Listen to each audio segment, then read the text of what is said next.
Good morning and welcome back. Students, yesterday I have told you about the main points of the second part of George Orwell's essay, Politics and the English Language. And today we'll do an analysis of the second part of the essay. So let's begin. In the second part of the essay, Orwell reveals the politics of his discussion.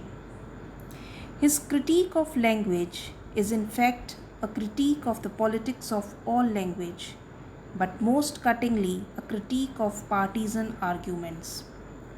His discussion implicates all language use, including his own, but political language is the main target.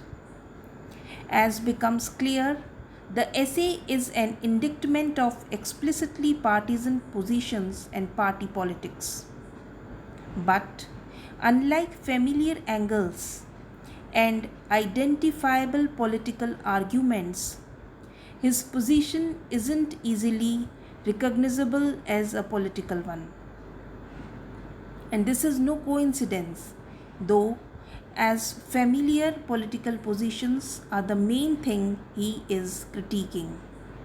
He is not targeting a single political opponent or propounding a single party agenda. Rather, he is going after party lines and political rhetoric as a whole. In his critique of dead, unoriginal, and abstract language, there is an inherent and totalizing condemnation of the language of party politics, because he believes that it would seem difficult, if not impossible, to reiterate a familiar, identifiable party line by using fresh, original language or by thinking independently.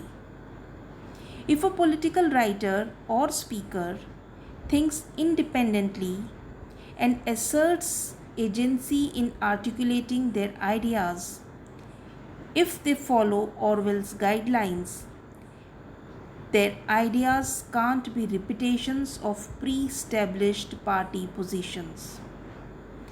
And accordingly, it would be hard to exempt any outright openly partisan language or any language that is easily associated with the common political ideal from Orwell's critique. Near the end of the essay, Orwell states openly that he is going after political speech and writing. But this doesn't mean that he feels that people cannot or should not write politically. On the contrary, as he explains, there is no escape from politics.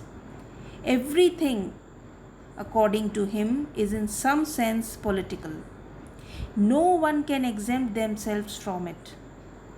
But how people write and speak politically is what is most important according to Orwell. Any political language that conforms to standardized terms or common figures of speech, from the most politically charged to the simplest turn of phrase, reflects laziness, lack of thinking, and the sin of pantomiming the opinions of others. So that's why it's important to note a point that comes near the end of the essay.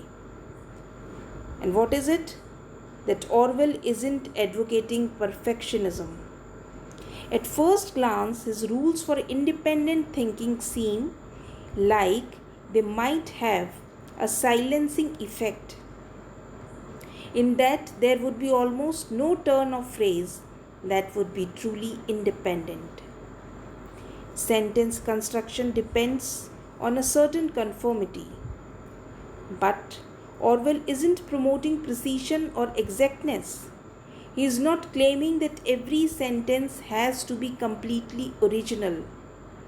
Instead, he is calling for writers to check their ideas and language against a set of basic guidelines. One other important final caveat that he makes is that his discussion doesn't pertain to creative literary expression. This essay is not, as it might at first appear, a defense of archaic or traditionally proper uses of language.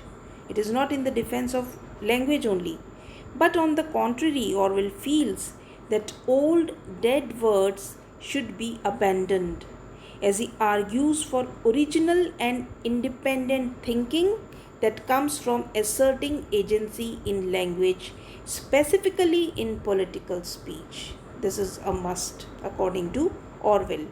One of his main arguments is that repetitions derive from unoriginal thinking, and unoriginal thinking leads to repetitions. So this happens vice versa. He describes a form of indoctrination that happens when people use familiar terms or phrase in political speech. Rather than thinking independently, people pantomime a party line. They just follow a party line, along with hackneyed phrases and meaningless redundancies, means words which can be deleted. Abstract or elevated political language is one of his main targets. He demonstrates in clear terms the way that abstract language is a form of lying, namely, when the language used to describe a party's political agenda is far removed from the violence for which it apologizes. So, this is the analysis of the second section or second part of George Orwell's essay. And now, the next important thing is that what are the themes of the essay, the main ideas on which Orwell primarily focuses, and that we will do tomorrow. So, till then, students, thanks a lot.